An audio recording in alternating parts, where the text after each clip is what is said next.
Hey, folks, coming up at Roland Martin Unfiltered for Thursday, May 9th, 2019. Florida passes a bill allowing teachers to be armed in the classroom. Isn't the focus about teaching students, not about teaching them how to shoot? We'll talk to a state legislator there who says this is a horrible idea.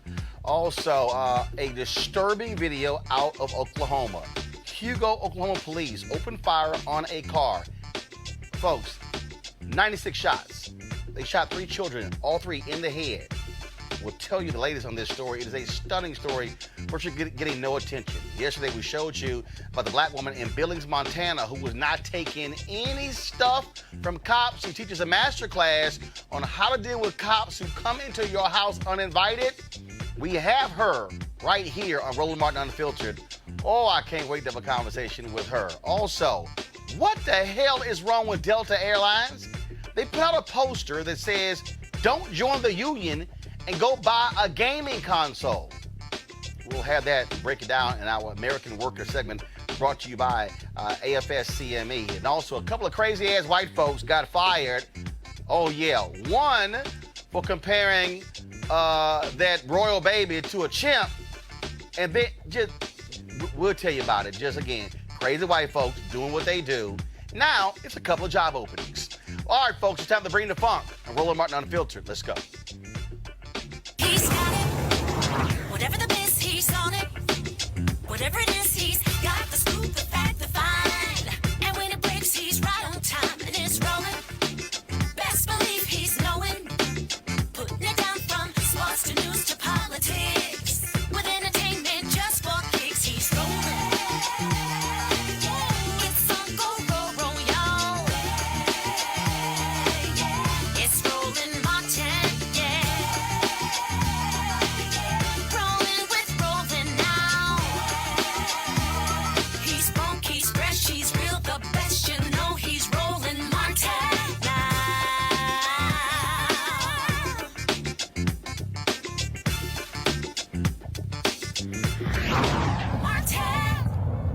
After a 2-day debate, Florida's House of Representatives, they have passed a bill that would permit teachers to carry guns in the classroom. It's already been approved by the Senate, and Governor Ron DeSantis signed it on Wednesday. All teachers are eligible to have a gun, even if they have a non-classroom role. Folks are saying this is one of the stupidest ideas. This is Donald Trump's way of saying that teachers should be able to defend themselves in the case of school shootings. Of course, he threw this idea out there. The NRA loved the idea. But State Representative Chevron Jones, a Democrat out of Florida, says it's pretty much an idiotic idea. Jones is right now on Roland Martin Unfiltered. Representative Jones, again, what was the logic of Republicans in the Florida legislature who thought that this somehow was a good idea? Good evening, Roland. It's good to be back on the show once again. But I don't know what the logic was behind it, considering the fact that last year, when the legislation was proposed, it was only proposed as an idea for non-instructional staff to carry weapons. And there was an option for districts to buy into it. This year, they moved and said that they want to allow teachers to be able to do it. Now, but mind you, there's no logic behind it. Donald Trump made it clear that this is something that was a good idea. Betsy DeVos said that this was something that was a good idea. But the Marjorie Stoneman Douglas Commission last year said that it was a bad idea. And then this year, they changed the idea of it when the chair of the committee, who is the chair of the Sheriff's Association, said that it was a good idea. But he had to convince the commission that it was a good idea. But Fred Gittenberg, who lost his daughter in Parkland, still opposed it on the committee to say that this wasn't a good idea to do it. And so this is the direction that they've gone in. Governor DeSantis has signed the bill as of yesterday, and here we are. All right, so what are the parameters? Are teachers literally allowed to have a gun holstered on their body walking around a classroom? So the first thing is that it's an option for the districts to actually sign into. That's one. But the second thing is we asked the question. There was a series of questions that came forth on the floor. The question was, does the gun have to be in a box? The bill sponsor's response was, it's up to the district. we did ask the question, well, does the what happens when the teacher needs to go out and to apprehend the active shooter? Does he or she leave the students and go out to apprehend the active shooter, or do she stay in the classroom? Her response was, it's up to the student. They gave no clear rules, no clear parameters of anything. Everything that they gave was, it's up to the district, allow the districts to create what the parameters look like with House Bill 7093. So you could literally have all kind of different rules where one district could say teachers can walk around in guns. Another one could say, hey, it has to be in a locked box. Another one could say that it could be on a shelf. That's sort of like idiotic that you would pass such a law and then just say, hey, districts, up to you. Now, here's the other deal. Yeah. Could the districts also say no guns? Yes. So so you have like Broward County and Miami-Dade County. Those districts have said that they're not allowing teachers that have guns. They have given options. But Roland, but I would have everyone to know this, that they have tied the dollars of whether or not you join into the Guardian program with whether you get school safety dollars. And that's what their plan was for last year. So the plan was either you sign into this deal of this option of the Guardian program, or you don't get any school safety dollars. And so it's a lose-lose situation that has come about within the state of Florida. And we fought like hell. I kid you not. The Democrats fought like hell. And I commend my colleagues for how we did on the floor to ask all the questions to let them see that what you're proposing is not only dangerous, it's a dangerous experiment. All right, Representative Jones, we appreciate it. Thank you so very much. Thank you. All right, folks, so let's go to our panel here. Joining us in studio is Malik Abdul, Vice President, Black Conservative Federation. We have, of course, Dr. Greg Carr, Chair, Department of Afro-American Studies, Howard University, and Dr. Cleo Monago, Socio-Political Analyst and Activist. Malik, you're Republican. Good idea, bad idea?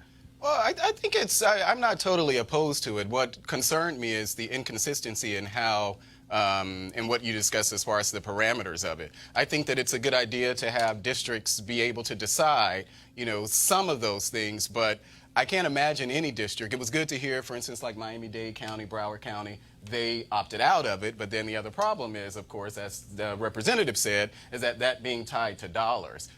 So you think it's fine that teachers should be armed in classrooms? Yeah, as someone who supports the Second Amendment, I do, and probably most of us do, I don't have the same view of people with guns. Like I know members of my family, I know grew up with concealed carry, even in my community. So I'm not afraid of the idea that a gun may be in a place, any specific place, and I do believe that most gun owners are definitely responsible. Yeah, but here's the deal, though, Greg. Bottom line is, look, you're a professor. I've been an adjunct professor. I can't think about walking around a classroom with a gun on my hip. What happens if that gun discharges? Even if, okay, folks, the odds of that being low, we have numerous stories where those things have actually happened. And so then how do you explain that to a family of a child gets shot or killed accidentally because a gun goes off in a classroom? You don't. In fact, one of the things the legislature would not include was a Democratic amendment to have some training about bias. I mean, teachers are just as racist as anyone else. That's right. But I mean, there are two separate issues here, I think. One, of course, is the gun issue, and there's no legitimate intellectual defense for the Second Amendment historically.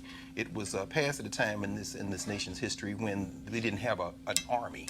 It was about a wartime militia. It had nothing to do with this foolishness we're talking about now. So on the substantive issue, it's really indefensible. But the other issue is the slice and dice nature of this extreme right-wing white nationalist movement in the GOP to try to remake the electoral map. Of course, you've got two illegitimate governors, one in Florida, DeSantis, and the other in Georgia, Kemp, passing these extremely divisive things, this heartbeat bill, and now this gun legislation. And there are 8 other states that allow non-security personnel to allow guns in school by school employees. But more importantly, by leaving it to the districts, what you're doing is trying to slice and dice up Florida. The district that Marjorie Douglas is in said they're not going to allow it, but then the next door district may allow it. What are you trying to do? You're trying to dismantle any notion of a cohesive state logic in advance of these continuing campaigns to retain GOP control at the state level. Cleo. Well, my concern is who's going to protect the children. Because, for example, all these people who get to have guns tend to be shooting at black boys and black men. I'm concerned about that. I also want to ask the brother who was just on if there are going to be background checks for teachers who get to have these guns. Because there are some kind of background checks, but not necessarily around having guns. So that's going to be part of this legislation. And I was wondering, another concern is that guns have a impact on black boys in terms of a stress. It increases stress. It increases anxiety, which can impact the capacity to sustain learning and concentrate in class. Some of these accusations around black men's or black boys' capacity to concentrate and study in classrooms has to do with unresolved or unaddressed trauma by living in society and not having any clear analysis of where they live, and they just are confused, and it impacts their capacity to focus. Plus, the curriculum doesn't affirm them. So you're going to do that with guns? I'm real concerned about this mix. The job of a teacher, you're trying to educate. Yeah. And so now part of your deal is literally, I got a gun in the classroom? Yeah, I don't think. I mean, what happens? Let's take it further. What happens if a district allows the teachers to actually walk around with a gun on their hip? What happens if a teacher gets attacked by a student and they get control of the gun? Yeah, I wouldn't be supportive of that at all. What? Of the idea of them actually open carry in a school. I wouldn't be supportive of that at all. So, but here's the point though. If the whole point is there's a school shooting, you want teachers to be armed. If the gun is locked up in a box, let's say on the shelf, a shooting takes place in the classroom, they can't get to the box. Well, not particularly. If we're talking about something like concealed carry, you don't have to worry about the gun actually being exposed. But I do think that we should be careful when talking about actually teachers, because we shouldn't assume that teachers are, so unstable, and you meet the instability of a teacher versus along with the idea of them being a responsible Roland, donor. I don't think there are they studies become that prove. But I'm trying to understand why. Because you already have high concentrations of black kids being suspended. If you have example of the black girl in South Carolina when the resource officer came in and body slammed her in the desk. Again, you don't know. I mean, I can show you some other videos where teachers have gone off, substitute teachers have gone off on students. Things can escalate very quickly. Absolutely. You now are putting a gun in a classroom. You don't know what happens. What you do know right now is that knowing there's not a gun in the classroom can lead to somebody not getting shot. Well, watch this, bro. Let's look at it this way. And like I say, you're a teacher, I'm a teacher. We classroom teachers around this country watching this. Which one of our colleagues would we want to have a pistol, a gun, a weapon, or which one of us would want that? Now, conversely, let's go to the other side. We all know who the first people are going to be to sign up for this. This is the people Dr. Minago is talking about. I don't have to body slam her anymore. I can just wear my pistol concealed carry to work. This will attract the same, absolutely. The same type of people who are attracted to law enforcement, who are in the classroom, who probably should not be in the classroom, going to be the first one to sign up for Cleo, go ahead. You kind of address what I was going to address anyway, which is that, I'll just go to the scientific piece. There are scientific studies that show that black children are punished excessively, overpunished, and you already mentioned the YouTube and all the videos, and I'm concerned about being overshot now by the kind of people that Dr. Carr just described. Because the same kind of people who like to have guns that accidentally shoot black adults can accidentally shoot black children. Yeah, but I don't think we're not with but it teacher, happens. Though. I don't think we should make that assumption. Let me tell you, as a teacher, I don't think we should make that assumptions about teachers. Malik, there is evidence on YouTube of law enforcement in the class and teachers in the class over punishing black children. Absolutely, but to the the point of to physical stop abuse. someone from shooting up the school, not to deal. But it's legally sanctioned to have a gun now. What I'm saying is that black people are not every teacher is going to actually carry a gun. Right. They feel like they feel threatened. Remember? Leo, final comment. Sorry, a great final comment. I was going to say very quickly, the teachers I know, the ones who I value the most in my years working for schools in Philadelphia, working for Teaching for Change, all the K-12 teachers I know, the ones who are least likely to carry the gun are the best teachers. And the ones who most likely to carry the gun are the worst teachers, brother. That's true. A good teacher don't need no gun. No question. All right. Well, bottom line is we'll see what happens in Florida. School districts do the right thing and say, hell no, no guns in these classrooms. Now, speaking of guns, 2 Hugo, Oklahoma police officers opened fire on a car with 4 children in the back seat. The cops claim they started shooting because the driver was attempting to run them over with his truck. Yeah, does the video show that? 3 of the 4 children were shot. The 4-year-old daughter was shot in the head and has a bullet in her brain. The 5-year-old has a skull fracture, and the 1-year-old baby has gunshot wounds on her face. This is a story that was done by Channel 4 KFOR out of Oklahoma. I want to go ahead and play this video for you. So check this out. Another officer-involved shooting. Yeah, this time 3 children were hit by bullets. 4-year-old daughter was shot in the head and she has a bullet in her brain, and my 2-year-old wasn't touched with any bullets. We told you about this as breaking news Friday at 6, and police say they were after a man inside a car there. They believe he'd robbed a pizza shop in Hugo, and that's where News 4's Emily Akins is tonight with the latest on this investigation. Tonight, people in Hugo coming out to support a family they say was involved in an officer-involved shooting. The father of the kids involved speaking out, telling us he's devastated. It's kind of hard to tell a 5 or 4 and a 1-year-old that they were shot by the people who were supposed to protect them. A father begging for answers after he says 3 of his children were injured in an officer-involved shooting. These are my kids. If I can't speak up for my kids, then nobody will. OSBI agents, along with the Hugo Police Department, were searching for William Smith, who was wanted in connection with an armed robbery at a Pizza Hut.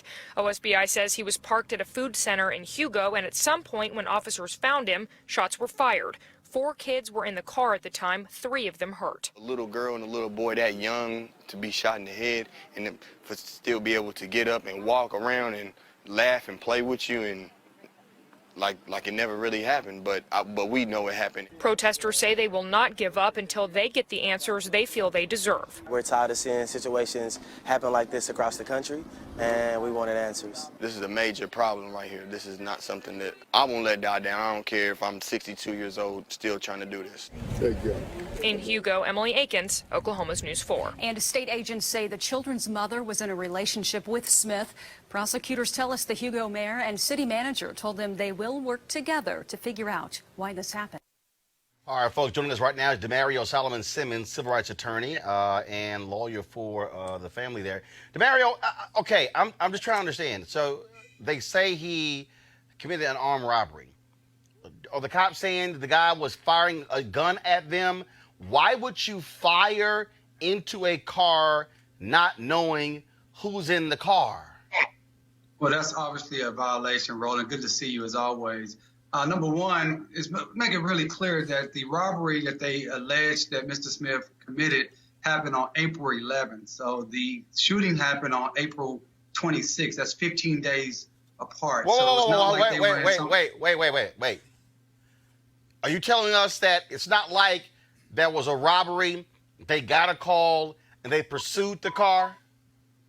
Correct. That's exactly what I'm telling you. This was not they were not in pursuit of a fleeing felon or anything like that. This was a robbery that happened 2 weeks prior. This family was going on their way. They were going to get some food at a community center. The individual officers that were following them were actually plainclothes officers in an unmarked vehicle. The vehicle, according to the police themselves, that they followed them for several blocks. If they followed these individuals for several blocks, they could have clearly seen the children that were in the vehicle. And when my client, Olivia Hill, and her 4 children, who I represent, when they pulled into their parking space, she says she gets out of the vehicle. This individual walks up. She doesn't know who he is. He's not in police uniform, as I already stated. And the next thing she knows, they're shooting at the car, and they shoot over 25 times. So 1 second. So 1 second. So when they fire into the car, was the car moving or was it stationary? Our investigation, which is still ongoing, is that the car was stationary when they first started shooting into the car. And once they started shooting into the car moved.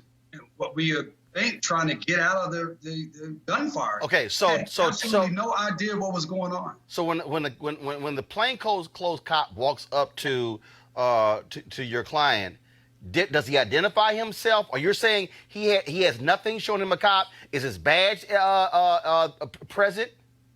Yeah, our investigation, there was no identification that they were law enforcement. We've talked to several witnesses who were on the scene. I've been to Hugo twice in the last 4 days. I've talked to people that were there when the shooting happened and people that were there shortly thereafter. And what they tell me, a totality of everyone I've spoken to, is that it appears that the car was being shot at while it was stationary, and that these individuals were in an unmarked vehicle. This vehicle did not have any identification as being law enforcement, and the two individuals, they were in plain clothes. The city said they did not have any type of body cam.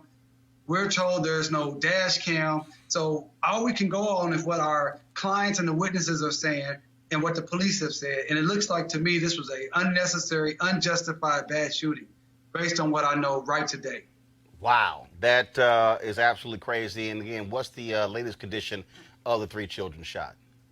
Well, by the grace of God, they were not killed in the hail of gunfire, but they did sustain serious wounds. They were all 3 of the children that were shot had to be airlifted here to Tulsa, which is a 2.5-hour drive away. They were airlifted here and went into emergency surgery. They removed the bullet out of the brain of the 5-year-old young girl. She has a very large cut or wound on her head, which we don't know if that's going to ever really heal. Will she be disfigured for the rest of her life? She's on medication to keep the swelling of her brain down. And what the doctors are telling the family is that they have a very strong concern that she may have a lifetime issues with seizures. Obviously, we hope that doesn't happen. With the 3-year-old who was shot in the head, he still has a bullet or a fragment of a bullet in his head.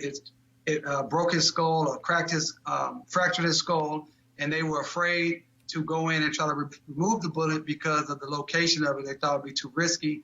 The 1-year-old who was shot in her right below her left eye, and it came out of her chin area.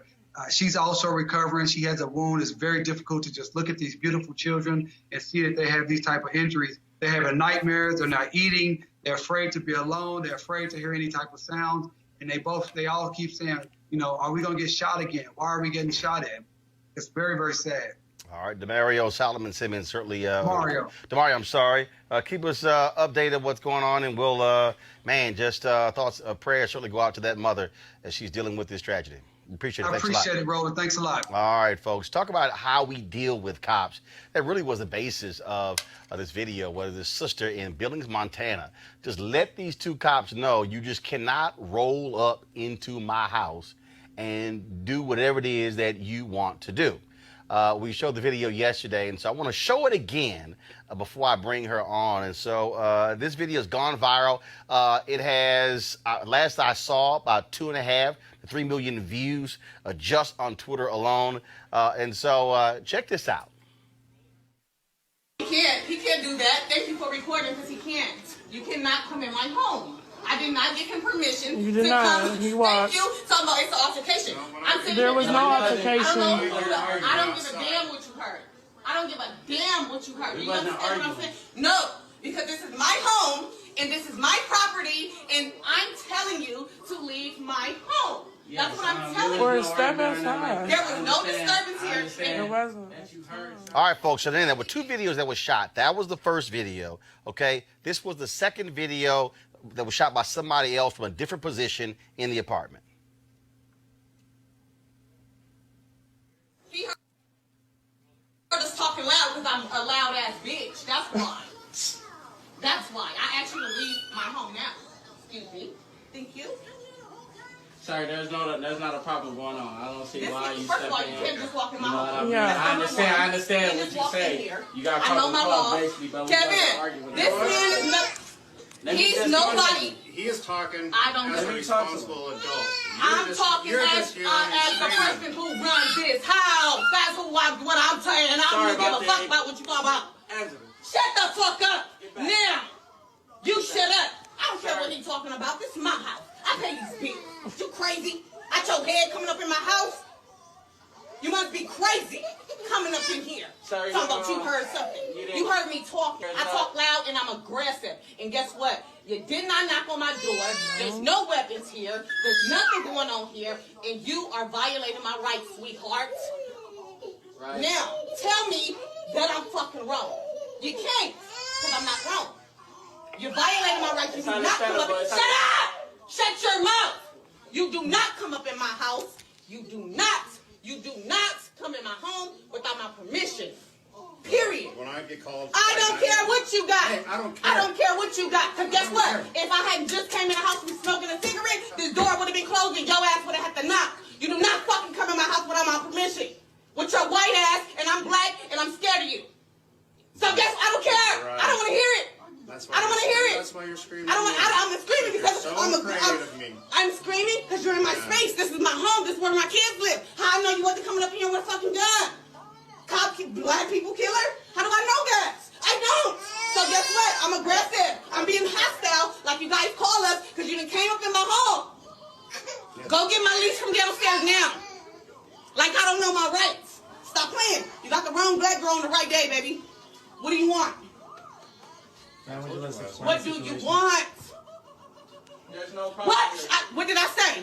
There's no problem. I got this. I got this one. No, What do you have? What do you want? You guys can just walk out because there's no problem here. What do you want? That man is the intelligent one in this house. What do you want? Guess what? You about to walk out my home though, because I know my rights. Yeah, Bye. No, This is because her. Bye. Because he's- Goodbye. No. Goodbye. Shut your ass up, Kevin. Do what I told you to do. Goodbye. I know my rights. They cannot walk in my home. Because if this door was closed, they would have had to knock. Don't ever do that again. Thank you. I don't give a fuck. I know my rights. All right, we're trying to get Angela Whitehead on the phone, but I want to go to my panel here. Greg, I want to start with you. We showed you the previous story, okay? Plainclothes cop walks up to this sister. She's got 4 kids in the car. They start firing. 3 struck in the head. We think about the story out of Florida where the cop was convicted. Black man, side of the road, 2 o'clock in the morning. Here he is playing in the church band. Cop, unmarked car, rolls up on the guy. Brother ends up dead. Cop lied, left and right. The reality is, I don't care who you are. If you're black, and when a cop pulls up in your rearview mirror, your reaction is not the same as white people. It's not. I remember a story that we did where there was a brother who was doing a survey, and he had multiple cameras around his car. And the cop walks up, and gun is already unholstered, hands on his weapon. And the brother's going, "Why is your hand on your weapon?" And what he did not know is that the brother with his particular car had like 6 cameras on the car. And so he had all these different views. Black folks, our encounters with cops lead to death a lot faster than white folks. Absolutely. I mean, as we were watching that, we were talking, and I know Cleo got something to say about this, Dr. Monago.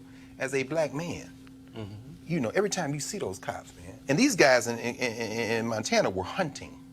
They were hunting. Clearly, they either traced that license plate or whatever, and they decided they're going to go after this, and they're going to empty this clip. But the point is, as you said, and there's a playbook. No, not Montana. That was Hugo, Oklahoma. I mean, Oklahoma. Right. Oklahoma. This was in Montana. This was Montana, okay. But thank you, the Oklahoma case. But there seems to be a playbook now. Go plain clothes, be aggressive, and get ready to empty your clip. Even when you announce yourself, Sandra Bland, Philando Castile, whip your weapon out. But as a black man, I'm looking at this, and she told that dude a couple of times, you back up, I know my rights. I'm thinking, we got to survive this. And that conflict in my spirit leads me finally to this. We just talked about the Second Amendment. What will be the day in this country when we fully embrace that Second Amendment?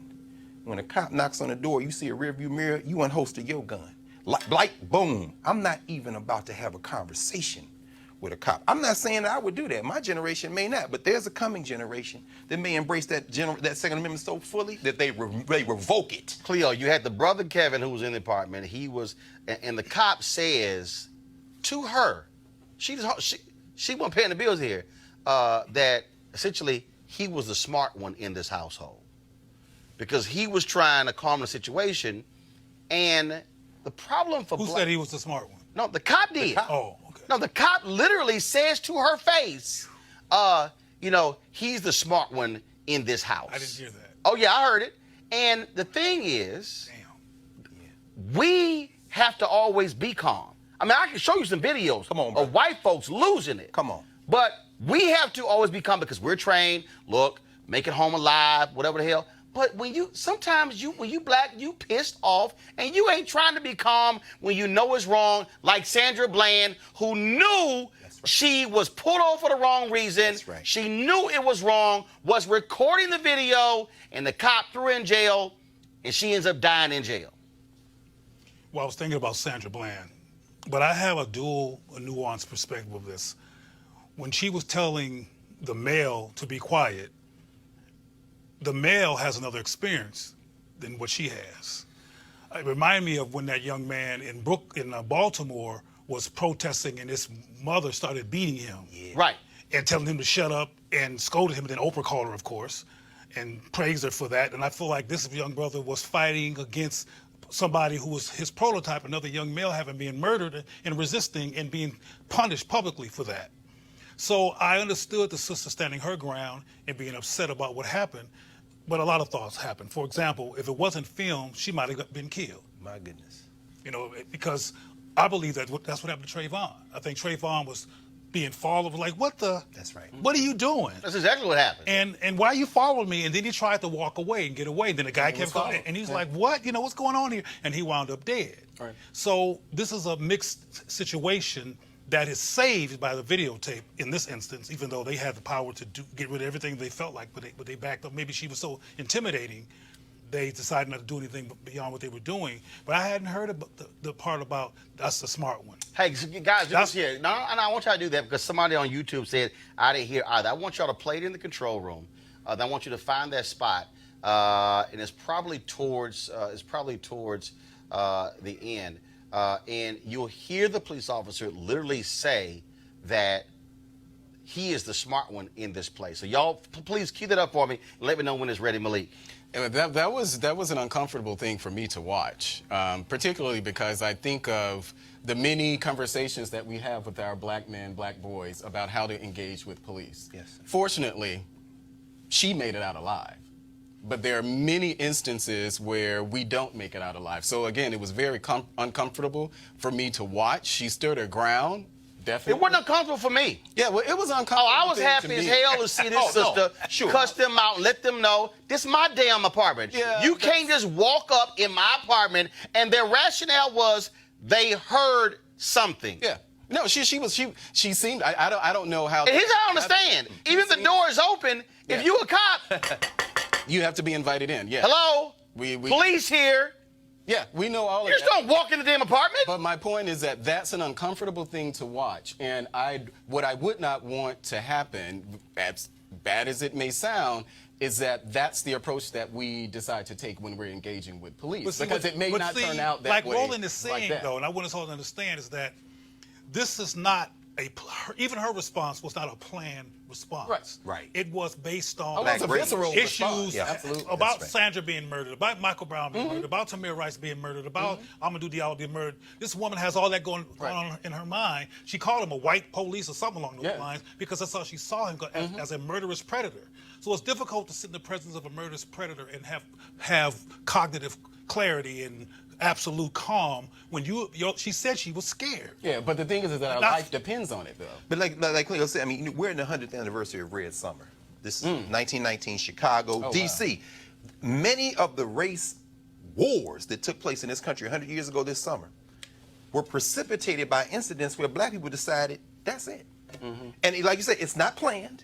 It's a moment when you say, as Claude McKay wrote in his famous poem, "We must die." If we must die, let us nobly die. Come on. In other words, you know what I'm saying? So I'm saying to myself, as a man raised in the South, whose father had that same talk, I'm saying my impulse would have been, let me just get out of this alive. But I might have looked in his face at that moment and said, this is it, brother. And at this point, I'm going to end you. Here's why. First of all, I want to play, I think we have it right here, so press play.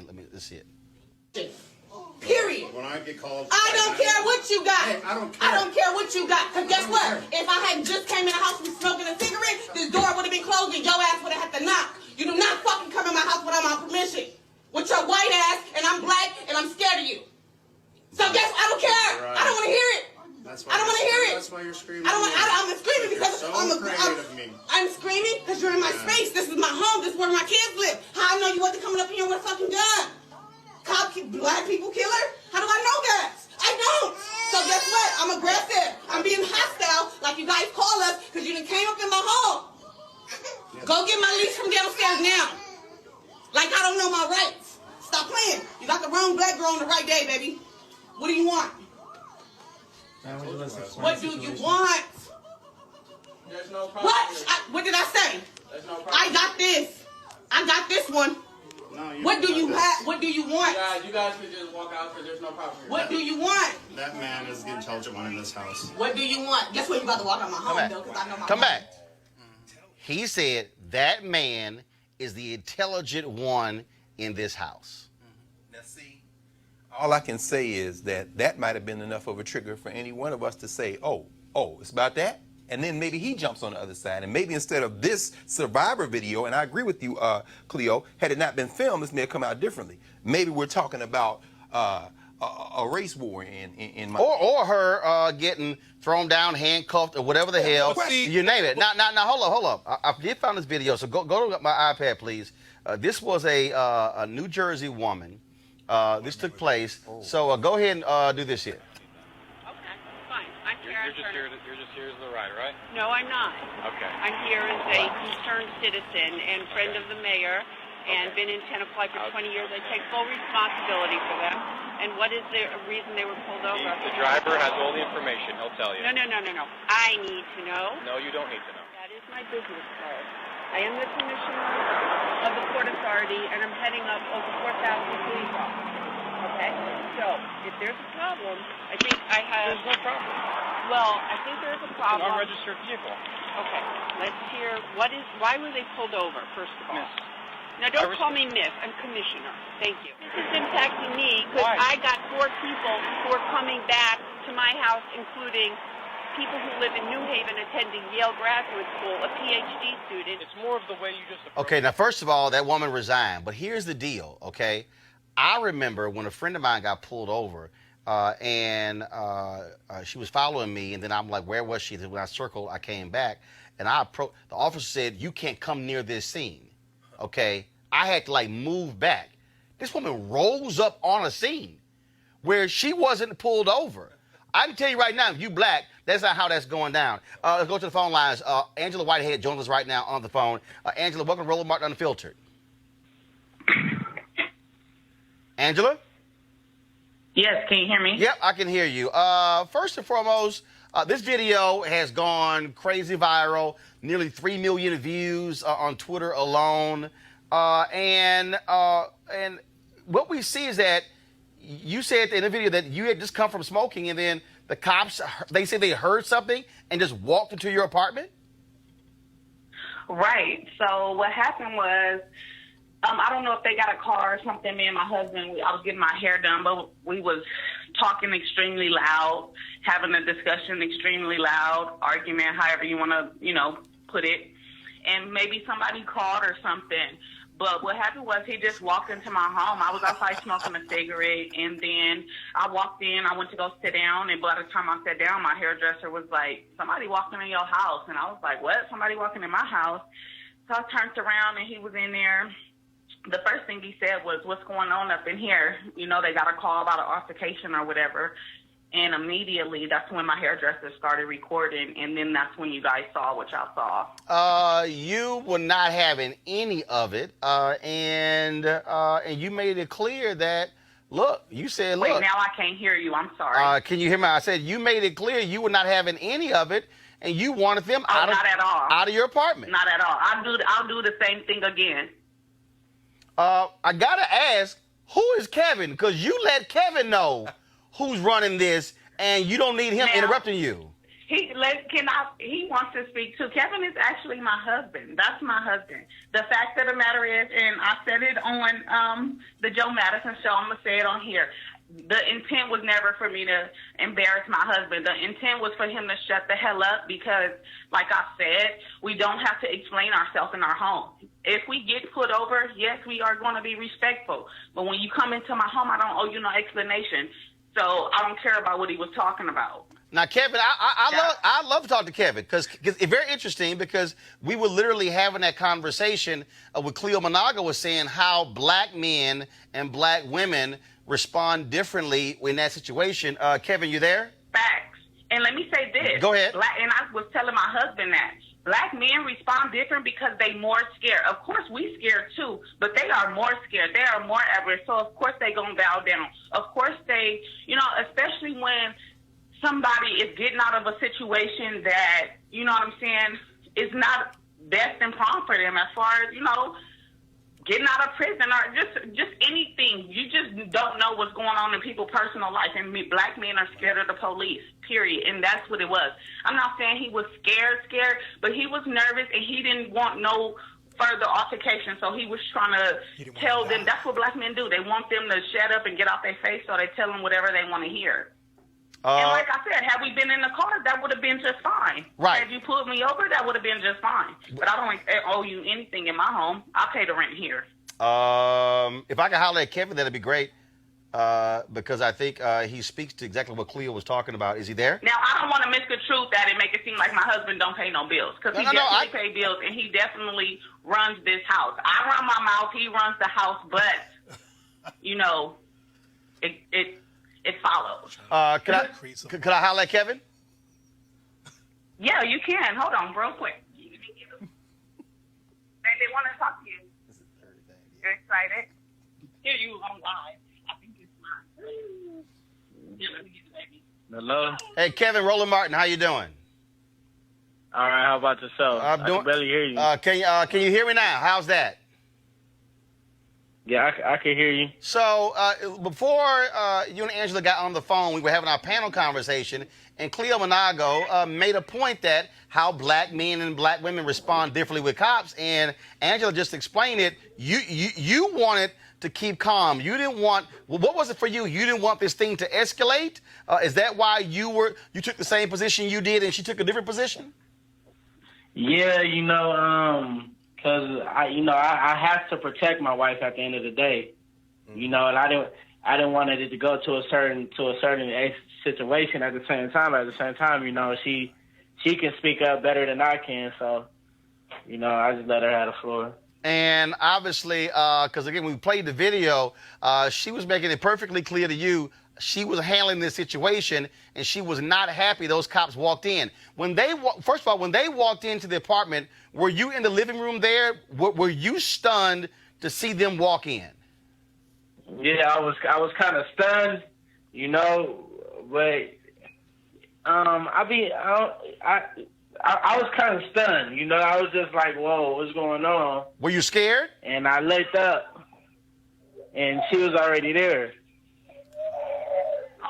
And so, I appreciate it, Kevin. If I can speak to Angela, that'd be great. All right, here she is. Thank you. Angela, Hello. Angela, are you shocked at how this thing has gone viral? Because a lot of black folks, a lot of sisters and brothers saying that's a hero because they like how you took no stuff and how you handled the cops. I know, baby. Hello, I'm sorry. Yeah, I said, are you surprised how this video has gone viral and how a lot of brothers and sisters are applauding you because you did not take any stuff from these cops and you did not want them in your apartment? I know, and you know what? I really appreciate it. It's been like so much love, like everybody hitting me up with so much love.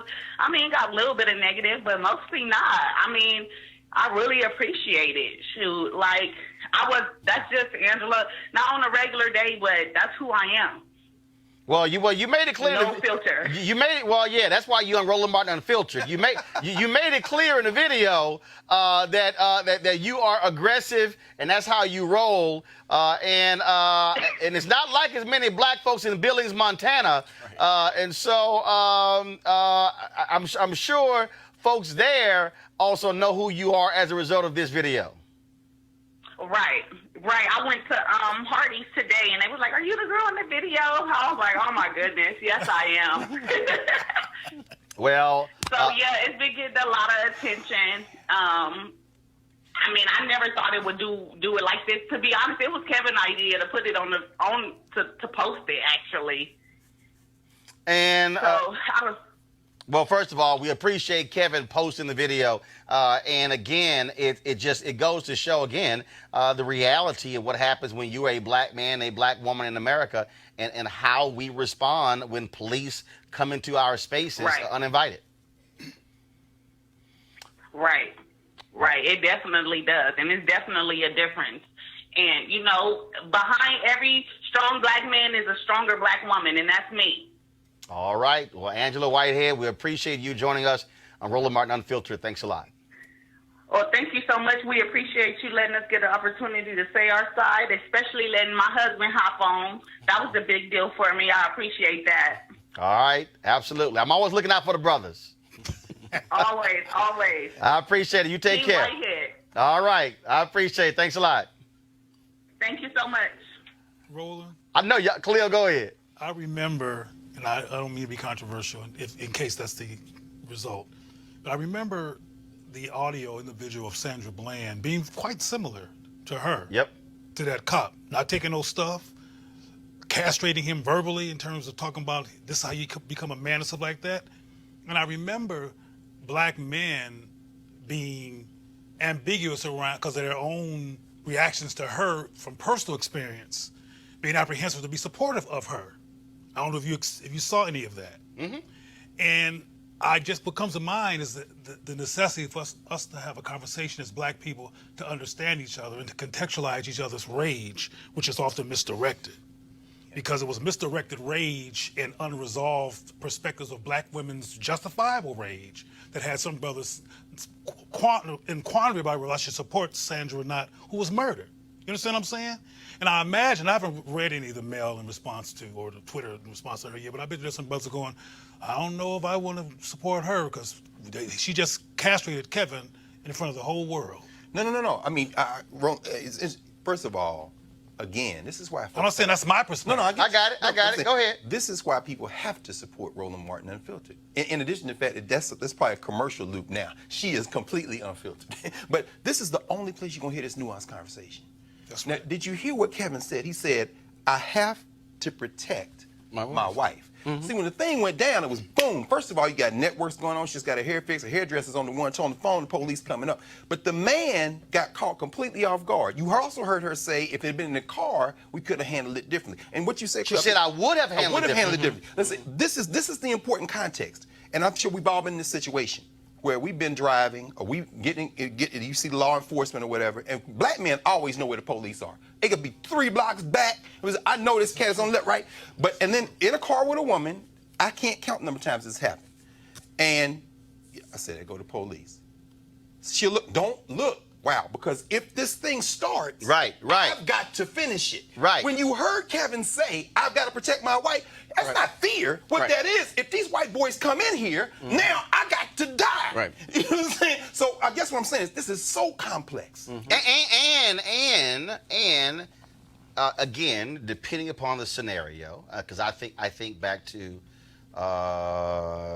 80. So this is 87, 1987.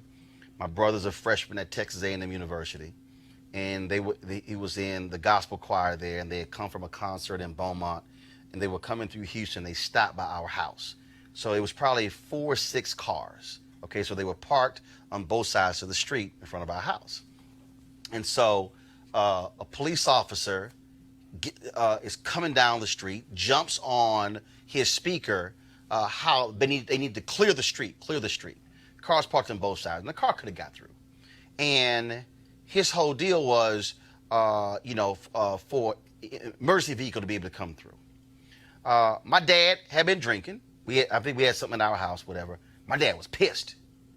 So, now mind you, my parents were co-founders of the Clinton Park Civic Club. So, we had relationships with the commander of the police who's over our neighborhood.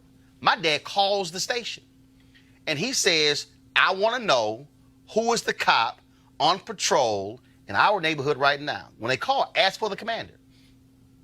Put him through. My dad explained what happened. My dad said, I want the cop to come back to my house so I can have a conversation with him. Come on. Now, my mama freaking out. Reginald, what are you doing? What are you doing? He's like, damn that. Right. He said, but I'm not going to have black college students. My goodness. Going to college, coming from a gospel concert, and this cop wants to come in front of my house and make them move their cars. Yes. Commander said he's on the way. The commander did not mess with my parents because they were over the Civic Club. Shout out Reginald Martin. The cop comes to the house, young white boy. So cop steps into the house, and he all nervous and hand on the gun. My dad said, "Why is your hand on your gun? I'm the one who called your boss. You can relax." Now my dad's sitting here like, so he was drinking. That does like sobered real. He went straight from had a good time to I'm about to get in somebody's ass. And all y'all there watching. And I'm sitting there like, brother. Now, and again, I need black folks to understand what it means when you a black son watching a black father Come on, Roland. do this. Come on, brother. So I'm standing there, and I'm like, what the hell? Like, this Negro is crazy. I believe this Negro alone. And so he starts breaking down the cop. He said, now, you didn't have to sit here and come through here and jump on your speaker. He said, we're not going to be here long. Well, sir, we need to be able to, for if something happened in the ambulance. He said, no. He said, no, you were flexing your power. He sat there and schooled this young white cop. And the young white cop, I'm sure he was like, who the hell is this black man that I got called to come back to his house? Right. Who do you think he is, a citizen? But the thing that was interesting was, again, the fear of my mama. Yes, sir. Yes, sir. Yes, sir. And the fearlessness of my daddy and my mama thinking, same way as Kevin, right. I don't want nothing to happen, nothing to escalate. Come on. And daddy was like, damn that. Damn that. This is about respect. That's right. Right here. And I'm going to teach this young cop, he going to respect some black folks. That's right. That's right. And that's really what, so that whole exchange right there. Felt that. That's exactly what that was. Kevin, like, the hell, the cops in my house. I got to protect my wife. She going off. I'm trying to calm the situation down because I don't want these white cops to go off and strike her, throw up against the wall or whatever. Because to your point, yes, sir. Now I got to elevate. Now I got to, yeah, that's right. That was very powerful. Yeah, and it's a layered discussion for sure. I'm probably more on the Kevin side because if a cop came into my home, I'm pretty sure that I would try to do everything to de-escalate it. Again, fortunately, Angela and that family made it out alive. Fortunately, it was videotaped. But there are many instances where that does not happen. And again, I want to go back to, I hope that even though we have a right to express ourselves and, we're living in this country and we should have every right that everyone else has, the reality is different. And so I just hope that this does not spur people to react now, fortunately, that was in Montana. What happens in Montana may be different than what happens in Florida. Yeah, but see, or any of these other okay, places. all right, hold up, Malik. But this is where there comes a time and a point when you are black and you are tired of accommodating whiteness. Power. No, whiteness. Okay. Well. I'm about to expand this thing, okay? Because I'm about to expand this thing beyond cops. It reaches a point when you are black and you're tired of having, take the bass out your voice. That's right. You're tired of not being able to show actual anger in the workplace because it's a white woman. Come on. And, you can't cuss a white woman out. Come on, bro. You're tired of, I got to wear a suit. The story that I read, brothers who wear suits in New York and they carry the Wall Street Journal around. So if somebody white sees them with the Wall Street Journal, then they go, oh, he's one of them or one of us. He's not a threat. That's right. There comes a time and a point where you are black. You are tired of accommodating whiteness. That's right. Where you're tired of making them feel good. And you're tired of having to pull yourself back and change your hair and change your dress and change your tone when, if you were white, Angela's reaction actually is natural. And I would go so far even to include today, man. There comes a time when you're a Latino, you're a Puerto Rican, and you're not going to the White House to shake this racist hand who's saying your people didn't die. And you black, which means you're Afro-Anglo, you associate with them. There comes a time when I'm just not going to go there. Because you know that if you go past that tripwire, brother, all bets are off. There are 800,000 people or so in Montana. Only a couple of thousand of them are people of African descent. And so, but there comes a time when you have to say, That's it. You sound like Martin Luther King, man. Remember that speech Dr. King said, when there comes a time. Right. I mean, like for instance, because I'm going to bring this thing, because you mentioned the Boston Red Sox. Yeah. Here we go to my iPad. This is video from the White House feed of the Boston Red Sox. First of all, the White House couldn't even spell. They said Boston Red, S-O-C-K-S, and not S-O-X. But it was more like the Boston White Sox. Because here you have the manager who's Puerto Rican, the black ball players, Latino ball players saying, no, I'm not going. Yet 100% of the white ball players said, we're going to be there. Including the white Cuban, J.D. Martinez. I'm giving him to that. Right.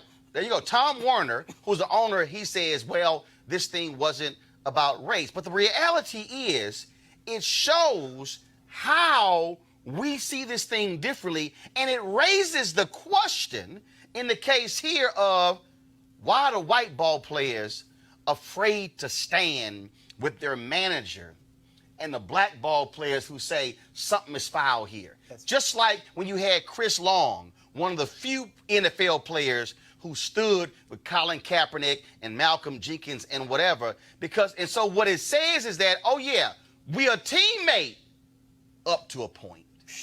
I want to know. We're tight up to a point. Roland, I want to know the next time that Chris Sale hits somebody and they all run out to start the fight, I want to know whether them brothers going to run out there and protect him. What kind of teammate are you to go shake this man's hand, and then you expect to go to sports war in August in a pennant race? Man, get out of my face. Most of the NFL, since we're talking about sports, not my favorite topic, but comes up a lot. So we're talking about the NFL. Well, in this case, baseball, but go ahead. Okay, well, sports. Most of these sports consist of predominantly black males pushing the balls and hitting the balls and doing stuff with balls, right? Except baseball is predominantly white. Okay, all right. Well, see, I didn't know. But what I'm trying to make is this. In the case of Kaepernick, most of the football players did not step up, right? Oh, yeah, it's very true. Most of the black period. players. And the point that came to my mind when you were talking, Roland, is that, and this is clear from my perspective in terms of how you've come out as somebody who's self-actualized, who has a critical analysis, who is clear about black phenomena and can also articulate it, deconstruct it, and articulate it. Most, from my studies in cross-country travels and engagements of black audiences, that's not the story. That's not everybody black's story. Oh, very true. There's not a black father who knows whoever that was. First of all, I scare black people. Well. No. Let's just be clear. Well, no. When I was at CNN, the Negroes at CNN. No doubt. No doubt. No, let me be real clear. Yes, sir. They were, and y'all know who y'all are. Unfiltered. Don't let me start doing roll call. No doubt. They were telling black people, I don't know, Roland's radical. And it was a sister who was saying, she said, oh, you don't understand. That brother's taking arrows for your ass. You don't even run. No. How about He's fighting fights that's benefiting your behind, and you don't even know. Folks right now with primetime hosting jobs. Oh, yeah. That's right. That's right. Again, they eating because you took arrows. That's right. Look, I ain't even realized this. I never even realized this. But that was a sister who worked there. She told me. She said, Roland. She said, in fact, she said, prior to you, if you were black, the only way you got hired to be a commentator at any of these networks is you had to be like a Donna Brazile, who was a campaign manager. She said, Roland, your success at CNN literally opened the door for all of these non-traditional black folks to get hired at CNN, at Fox, at MSNBC. She said, they didn't exist before you. And I was like, whoa. But then she said, but your blackness, you did not put your blackness on the shelf to accommodate whiteness, she said, which made it possible for the folks to come in with braids. For the folks to come in with blackness. And so to your point, I'm talking to your point, when you to your point, somebody has to be willingness to be black and bold and beautiful and say, I can't accommodate whiteness anymore. I'ma do me, and I'ma take the stuff that comes with it, and I might not get the primetime show. I might not get the weekend show, but somebody has got to be able to say what needs to be said. And that's why, and that's what I'm saying. So there's a lot of black folks in corporate America, same way. They scared, but it requires a level of unapologetic blackness to say, no, I'm not doing it. Go ahead. And to have that transformation from disorientation and confusion around what to do to clarity, the teacher has to understand how to be in the position of a lack of clarity, to walk them into clarity.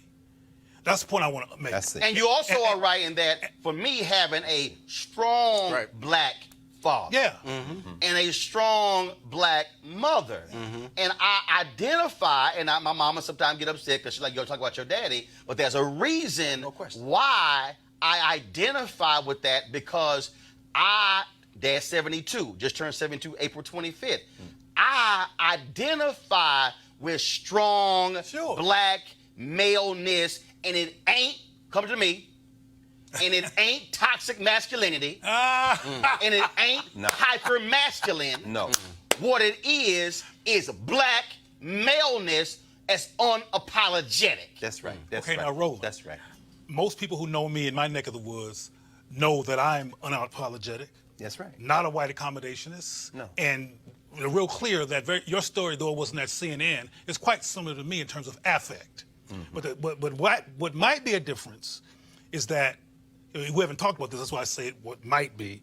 I have met tons of confused, disoriented, accommodating black people who, on the unconscious basis where their common sense was trying to get out, was hungry to be powerful, but thought assimilation was how you get power. And copying white people is copying power, so therefore you're powerful. And that's not true.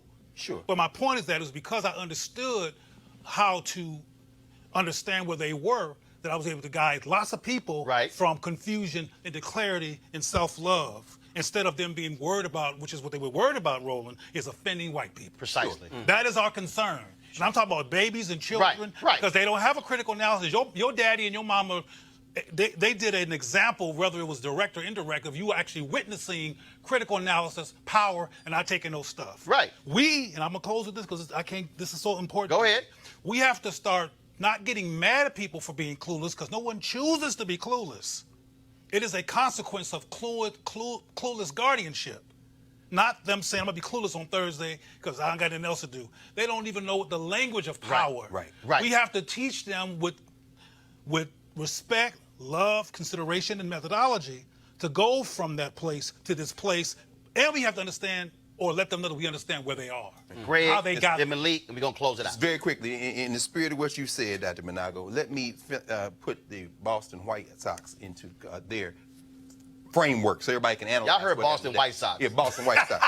Okay, the last team to sign a black. Real White Sox is Chicago White Sox. Boston Red Sox. No question. But just so y'all know, he said Boston White Sox for a reason. The reason they were there today was not present. Those were those non-white ball players. The last team in white Major League Baseball to sign a black free agent in the 1990s. The team that hung their entire reputation as they lost for almost a century on their hero ball player, Ted Williams, whose mother was Mexican, who stood at the Hall of Fame induction and said, you got to let these Negro ball players, Negro League ball players in. Why? Because Ted Williams was not white. And who never won a championship again until they imported all those Afro-Latino ball players, from Big Papi David Ortiz to the man whose number they would not give that racist today, and that was Pedro Martinez, who wore #1 from the Dominican Republic for the Boston White Sox, and they didn't give him a jersey with #1 on it today. Why? Because that number's been retired in Boston, because that black man brought them a championship. They gave him an 18 instead. The Boston White Sox, most racist team in Major League Baseball, embarrassed themselves today, but y'all don't talk about them being white. Why? Because if it weren't for the blacks, they wouldn't have no damn championship to begin with. And before I go to Malik, the last baseball team in Major League Baseball to sign a black baseball player, Jackie Robinson came in 1947, was the Boston Red Sox. Come on. In 1959. They were the last Major League Baseball team to sign a black ball player. Malik, your final thoughts on today's show? Yeah, I just have 2 points. One, I don't think it's fair to judge the players who decided to go to the White House, to really judge them negatively. Well, it's, and I would say, go ahead, finish your point. And I would say the same thing for people if they chose not to go visit Obama. So I'm consistent with that. Secondly, I don't think that it's fair. And if we're going to talk about, just be factual. only a handful Well, didn't visit with Obama. Not massive numbers like whether it Trump. was a But go ahead. or not. I just want this for a fact. Go ahead. If we're going to have an open conversation, if we're going to have a layered conversation, I think it's also important to acknowledge that no one owns blackness. So I get told a lot that I cannot be black. I cannot be black and woke and support Donald Trump. I reject it because you can't tell me how to think. You can't tell me how to think. You can't tell me what. You have a C conversation that we did A and B earlier. Well, but my point is, But my point is that if we're going to have a conversation, then that requires people on the other side to understand and not tie my blackness to who it is that I choose to support as president or any politician, because that does nothing to move us forward to any larger, more prominent place. It just keeps us divided. I don't know. No, wait. So this is very simple for me. Mm-hmm. When we have these conversations, right, it's not a question of blackness. It's a simple question of black concerns. Mm-hmm. So, for instance, those of you who saw the Skip Gates Reconstruction documentary, that was a black man in Mississippi who voted to strip black people of their voting rights because he was benefiting from white largesse. There have been black people who have made decisions that have gone against significant number of black people for their own reasons. Yep. Are they black? Yes. Biologically. They are, but the question, so when you say question blackness, what I can do is question somebody's black and their intent. What I can do is question, but simply by stating facts as it relates to the position. So I dare say this. If you are supporting somebody who does not truly support the policies that are affecting more than one black person, when you have a Department of Education that's rescinding civil rights rules that impacts black kids, when a Department of Education that rescinds the rules when it comes to suspensions that predominantly impact black kids, when you have a Department of Justice that has reintroduced private prisons on the federal level, when you have a Department of Justice under Jeff Sessions, continued under Bill Barr, that says that they are going to pursue the highest charges possible, when you have an administration that consistently is targeting black folks when it comes to voter suppression, then I dare say if you are black and then you are still supporting that same person, then that means you need a mirror. I'm not questioning your blackness. I'm questioning whether or not you fully see what this person is doing to black people. But because it assumes that I can't think for myself. No, that's not what I said. But hold up, Malik. Nowhere in what I just said that you cannot think for yourself. Right. What I did say is that being black and supporting an individual who is doing all those things that I mentioned that has a negative effect on a significant number of black people requires a mirror. Can I ask Malik a question? Sure. And I'm gonna do this. I know we're over time, and so I'm gonna just go for 5 more minutes because I know I got folks who are being paid who got to go. I know it's good, but go ahead. Maybe we want to do this some more because this is nuanced. During Trump's State of the Union, when did black people come up in visual and literal terms? I'm not sure. Did you see it? No, I didn't. You didn't watch the State of the Union? Okay. Well, that's too bad because you didn't see the point I'm going to make. Black people did not come up until he talked about felons. Yeah. But that's let me finish. He did this whole thing. He paid tribute to soldiers who were in Germany and even people who were in Auschwitz and blah, blah, blah, blah. And black people were nowhere in very specific terms in that whole discussion until near the part of talking about felons. First troops into Auschwitz, by the way. I'm real clear about how Africans help. I'm personally clear about it. No, to your point. Yeah. Not a mention. But a lot of people don't know that point. That Africans. And he had an opportunity there to say that. But he wasn't interested because he's a white person. Exactly. Racist, That's part of your point. That's part of Roland's point, too. To your point. So that, for example, along with everything that Roland mentioned, I figured that you probably saw the State of the Union because you're a fan of Trump, but you didn't. But the bottom line is the things they keep doing keep defacing, demoralizing, and destroying and negatively affecting black lives. So for a black person to support that, it's almost like I don't question people's blackness, I question their mental health. and their emotional state. I'm not mentally. Malik, go ahead with your point. But that goes back to my point. You just insulted me by saying that assuming that I have some type of mental deficiency, and I don't. I am able to walk and chew gum at the same time. The things that people complain about as far as this administration are things that they have complained about under any Republican administration. The idea that somehow Donald Trump or black people were more impartial with if you will, with the Republican Party. Why would that be the case? Why would the complaints be consistent across GOP administrations? Yeah, particularly what since does that the say? 1970s. Hold up, right. Exactly. If you just say it, that the complaints are consistent with any Republican president, yes. What does that say about the Republican Party and black people? Well, clearly there's a bad relationship between the two. There's almost, in a sense, a toxic relationship between the two. Black people support, I think, Republicans by about 9-1, at least as far as president. So when you have about 90 or so percent of black people support Republicans 1-9. Well, yeah, 1-9. Sorry. But when you talking about a situation where black people, 90+% black people during the presidential election cycles vote Republican, obviously there's a problem there. But what you shouldn't do is then say that those of us who actually are not part of that 90%, there's something inherently wrong with us for actually supporting that. That does nothing to move a conversation forward. It has nothing to move a conversation forward, and this is something that I hear all the time. I got 2 minutes, go. All the time for people who look like me. I have not called you mentally ill. But I support Donald Trump. Let me finish, but I gave an analysis. Yeah. What I'm apologizing for is the lack of time to back up and unlayer that analysis. Well, I disagree with your analysis because it's insulting. Because the words that came out of your mouth were insulting. And that's my point. We can go roll on the South Side on any day, and we can see what people like me deal with in my community. We can do that on any day of the week. I don't know what the point of that is. Well, the point is that somebody was just shot in my community. Y'all talking about Donald Trump. Actually, at the federal level. Less than 2 minutes from my doorstep, somebody was shot on Saturday. And less than 5 minutes from my house, a 14-year-old kid was shot at Giant. Right. You want me to be angry with the Republican Party? Or not be supportive of the Republican Party? Let me be real clear. Let me be real clear. First of all, one can be angry with those shootings. One can be angry with Hugo, Oklahoma. One can be angry with Billings, Montana, and one can be angry with Donald Trump, all at the very same time. I agree. The point is this is very simple.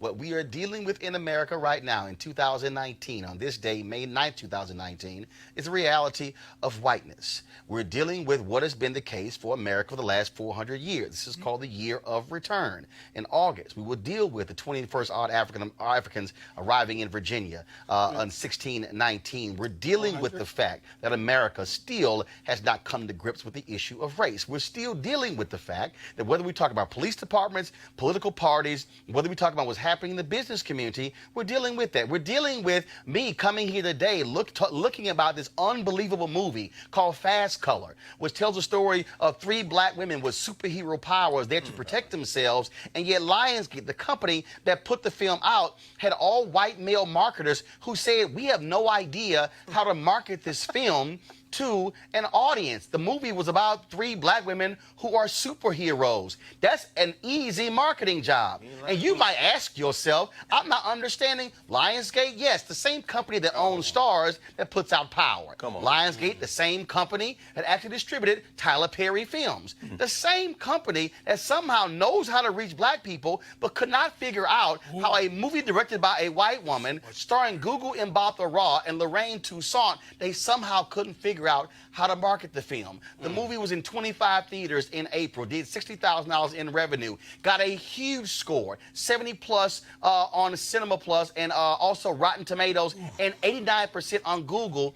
And they couldn't figure out in 2019 how to market it to black people. And this is after Black Panther. I'm laying all of this out for you is because we're still dealing with whiteness in America.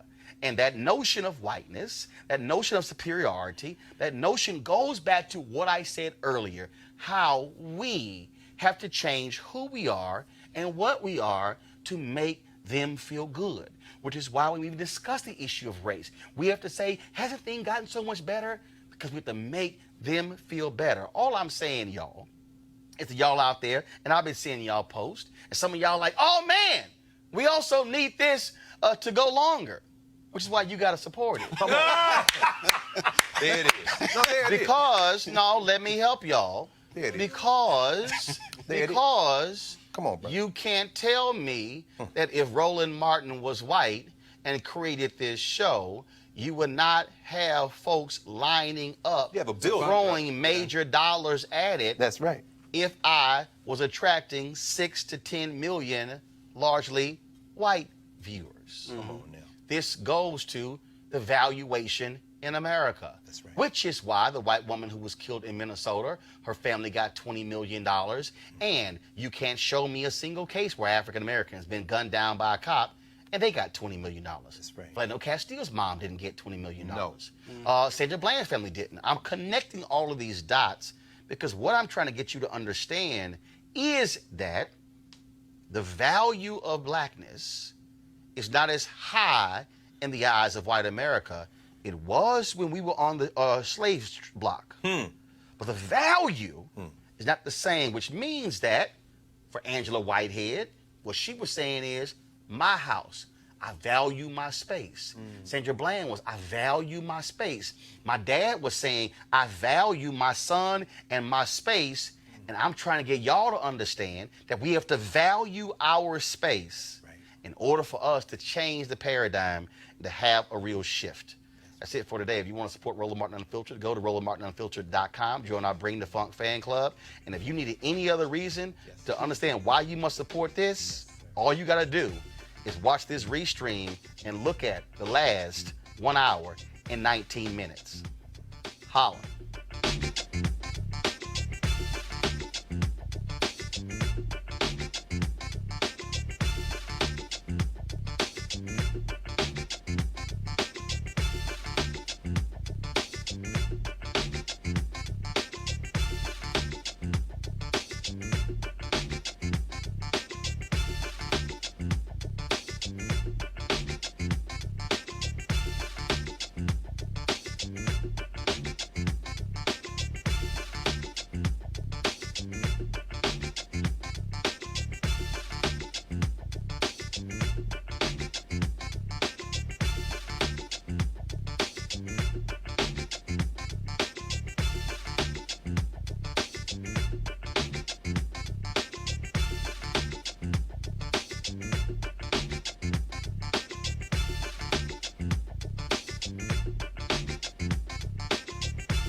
You want to check out Roland Martin Unfiltered?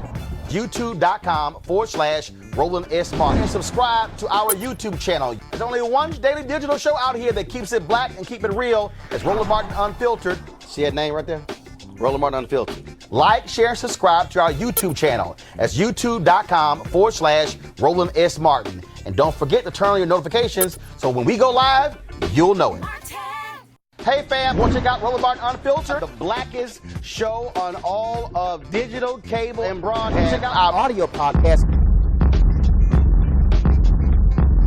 There's only one daily digital show out here that keeps it black and keep it real. It's Roland Martin Unfiltered. Press play. You want to support Roland Martin Unfiltered? Be sure to join our Bring the Funk fan club. Every dollar that you give to us supports our daily digital show. There's only one daily digital show out here that keeps it black and keep it real as Roland Martin Unfiltered. Support the Roland Martin Unfiltered Daily Digital Show by going to RolandMartinUnfiltered.com. Our goal is to get 20,000 of our fans contributing $50 each for the whole year. You can make this possible. RolandMartinUnfiltered.com.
You want to check out Roland Martin Unfiltered? YouTube.com/Roland S. Martin. And subscribe to our YouTube channel. There's only one daily digital show out here that keeps it black and keep it real. It's Roland Martin Unfiltered. See that name right there? Roland Martin Unfiltered. Like, share, and subscribe to our YouTube channel. That's YouTube.com/Roland S. Martin. And don't forget to turn on your notifications so when we go live, you'll know it. You want to support Roland Martin Unfiltered? Be sure to join our Bring the Funk fan club. Every dollar that you give to us supports our daily digital show. There's only one daily digital show out here that keeps it black and keep it real as Roland Martin Unfiltered. Support the Roland Martin Unfiltered Daily Digital Show by going to RolandMartinUnfiltered.com. Our goal is to get 20,000 of our fans contributing $50 each for the whole year. You can make this possible. RolandMartinUnfiltered.com. Hey fam, want to check out Roland Martin Unfiltered? The blackest show on all of digital, cable, and broadcast. Check out our audio podcast. There's only one daily digital show out here that keeps it black and keep it real. It's Roland Martin Unfiltered. Press play. Martin.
fine.